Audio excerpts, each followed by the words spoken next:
Hello friends, एक बार फिर से आप सभी का मेरे यूट्यूब चैनल पर स्वागत है। तो आज मैं आटे से बनने वाली चटपटी और कुरकुरी नाश्ते की रेसिपी लेके आई हूँ, जिसे आप चाय के साथ, केचप के साथ या किसी भी चटनी के साथ खाएंगे तो आपको मज़ा ही आ जाएगा। और आप इसे बनाकर लंबे समय तक स्टोर करके भी रख सकती हैं। तो बिना टाइम वेस्ट किए चलिए इस वीडियो को शुरू करते हैं। तो इसे बनाने के लिए यहाँ मैं आधी फूल गोभी ले रही हूँ, जिसे मैंने अच्छी तरीके से धो लिया है। अब इसे कद्दूकस कर लूँगी।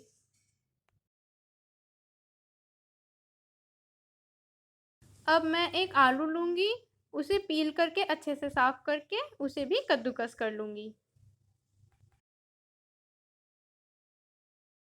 आलू को मैंने कद्दूकस कर लिया है। अब मैं एक गाजर लूँगी और उसे भी घिस लूँगी। गाजर को मैंने यहाँ साफ करके लिया है। मैं यहाँ इन्हीं सब्जियों का यूज़ कर रही हूँ। आप चाहे तो अपनी मनपसंद सब्जियाँ इसमें यूज़ कर सकती हैं। अगर आपके पास इनमें से कोई एक सब्जी नहीं है तो आप उसे स्किप भी कर सकती हैं। फिर भी ये जो नाश्ता है उतना ही हेल्दी और टेस्टी बनकर ही तैयार होगा। गाजर घिस चुका है, तो अब मैं एक प्याज लूँगी और मुट्ठी भर हरी धनिया लूँगी। आधे प्याज को मैं लंबे लंबे पीसेस में कट करूँगी और आधे को मैं छोटे छोटे टुकड़ों में काट लूँगी। और हरी धनिया को भी बारीक काट लूँगी। यहाँ मैंने सभी को काट लिया है। और मैंने अदरक लहसुन हरी मिर्च का पेस्ट बना के लिया है। कुछ लहसुन की कलियां और अदरक को मैं ऐसे ही ले रही हूँ। अब एक पैन लेंगे, उसमें 1 चम्मच ऑयल को गर्म करके जीरा ऐड करके उसे थोड़ा चटकने देंगे।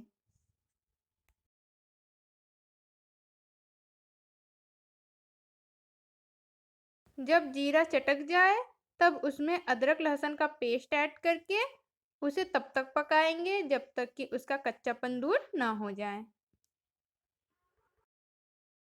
अब हम इसमें बारीक कटी हुई प्याज को ऐड करके इसे हल्का सा भून लेंगे।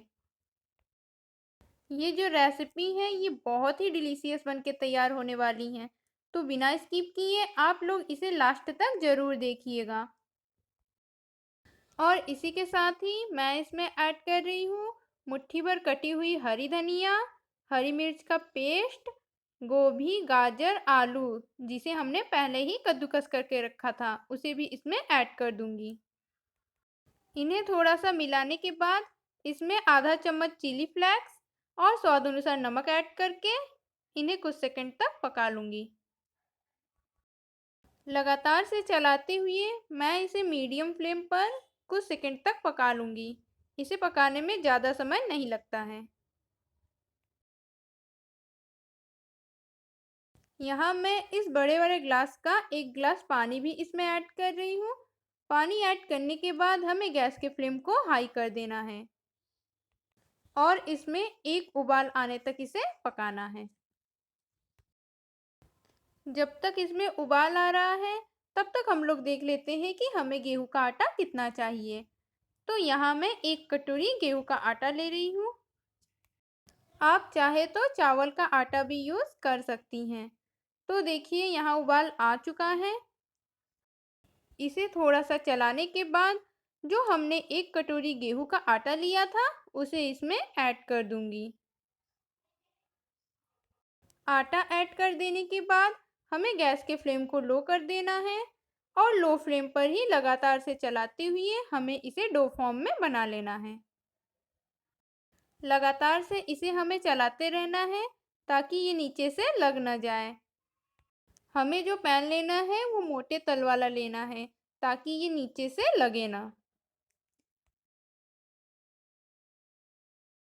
ये देखिए ये डो फॉर्म में तैयार हो चुका है। अब इसी पॉइंट में हमें गैस के फ्लेम को बंद कर देना है और इसे ठंडा होने के लिए रख देना है। ये जो नाश्ता है ये टेस्टी तो बनेंगे ही साथ ये बहुत ही हेल्दी भी बनने वाला है।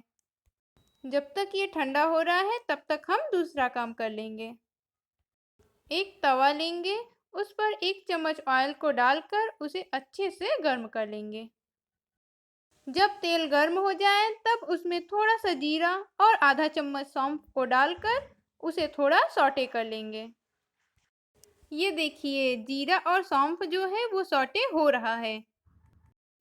इससे जो हम लोग बनाने वाले हैं उसमें सौंफ और जीरे का कॉम्बिनेशन उसके टेस्ट को दुगना कर देगा। और सौंफ का जो फ्लेवर है ना उसे खाने के बाद ही पता चलेगा। इसमें हमें ऐड करना है 3 लहसुन की कलियां और 1 टुकड़ा अदरक का, जिसके छिलके को निकालकर मैंने अच्छे से साफ कर लिया है। इन्हें भी मैं कुछ सेकंड तक भून लूंगी। कुछ सेकंड्स भूनने के बाद अब हमें इसमें ऐड करना है अपने लंबे लंबे कटे हुए प्याज को। आप लोगों ने शुरू में ही देखा होगा कि हमने आधे प्याज को लंबा लंबा काटा था और आधे को हमने बारीक काटा था। बारीक कटे हुए प्याज का यूज़ तो हमने पहले ही कर लिया है। अब हम लंबे लंबे कटे हुए प्याज का यूज़ करेंगे और उसे तब तक पकाएंगे जब तक कि वो थोड़ा कैरमलाइज ना हो जाए। प्याज कैरमलाइज हो जाने के बाद हमें इसमें मुट्ठी भर कटे हुए हरे धनिये को ऐड कर देना है और उसे भी थोड़ा चला लेना है। थोड़ी देर इसे चलाने के बाद मैं इसमें ऐड करूंगी 2 बड़े चम्मच मूंगफली। अगर आपके पास भुनी हुई मूंगफली है तो आप उसका यूज़ कर सकती हैं, उससे आपके टाइम की बचत होगी। मेरे पास नहीं है तो मैं इस कच्चे मूंगफली को 10 से 15 सेकंड तक लो फ्लेम पर भून लूंगी। और सबसे लास्ट में मैं इसमें 3 हरी मिर्च को काट कर डाल दूंगी और इन्हें 1 मिनट तक भून लूंगी। आपको तीखा जितना खाना पसंद है उसके अकॉर्डिंग आप मिर्च को कम या ज़्यादा कर सकती हैं। इसे जितना भूनना था मैंने इसे भून लिया है। इसकी भुनाई जो है वो पूरी हो चुकी है, तो अब इसे साइड में ठंडा होने के लिए रख दूंगी। हमने जो भून के रखा था वो पूरी तरीके से ठंडा हो चुका है। देखिए मैं आप लोगों को हाथ से उठा के दिखा रही हूँ। अब एक मिक्सी का जार लेंगे, उसमें इस मिश्रण को डालकर फिर उसमें स्वाद अनुसार नमक और थोड़ा सा पानी ऐड करते हुए इसे पीस लेंगे। पीसने के बाद चटनी बनकर हो गई है तैयार। लग रही है ना ये बहुत ही टेस्टी। हम लोग जो नाश्ता बनाने वाले हैं उसके साथ ये चटनी बहुत ही मज़े की लगने वाली है। चटनी तो तैयार है, तो अब तक हमारा जो डो है वो भी ठंडा हो चुका है। चलिए उसे भी फटाफट से बना लेते हैं। तो यहाँ मैं रोटी वाला चकला ले रही हूँ। उस पर चारों तरफ मैं तेल को अच्छी तरीके से लगा लूँगी। आप चाहे तो चॉपिंग बोर्ड पर भी इसे बना सकती हैं। अब इस पर थोड़े से बैटर को रखकर इसे हाथों से हल्का हल्का मलेंगे ताकि ये थोड़ा चिकना हो जाए। अब हमें इसे हल्का हल्का हाथों से मलते हुए इसका रोल बना लेना है। रोल जो है वो बहुत ज़्यादा मोटा भी नहीं होना चाहिए और बहुत ज़्यादा पतला भी नहीं। तो देखिए रोल को हमें इतना ही पतला रखना है। इसे बनाना बहुत ही आसान है।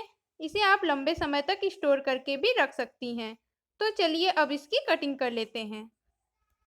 चाकू से मैं इसे 1-1 इंच की दूरी पर इस तरीके से कट कर लूँगी। आप लोगों को भी बिल्कुल इसी तरीके से ही काटना है। इसे ज़्यादा मोटा नहीं काटना है।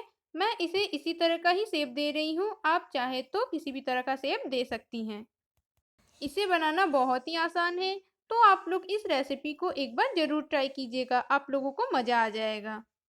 बच्चे तो इसे पसंद करेंगे ही, साथ में बड़ों को भी ये बहुत ही पसंद आने वाली है। अब काटे हुए पीसेस में से एक पीस को लेना है और इस तरीके से चारों तरफ से दबाते हुए इस तरह का शेप दे देना है। बहुत ही आसान है इसे बनाना। देखिए मैं आपको एक और बना के दिखा रही हूँ। बस एक पीस को उठाना है और चारों तरफ से दबाते हुए इसे शेप दे देना है। तो इसी तरीके से मैं सारे काटे हुए पीसेस को बना लूँगी। है ना बहुत आसान इस रेसिपी को बनाना, और इसका टेस्ट जो है वो ऑसम तो है ही। तो इस रेसिपी को आप लोग मिस बिल्कुल भी मत कीजिएगा।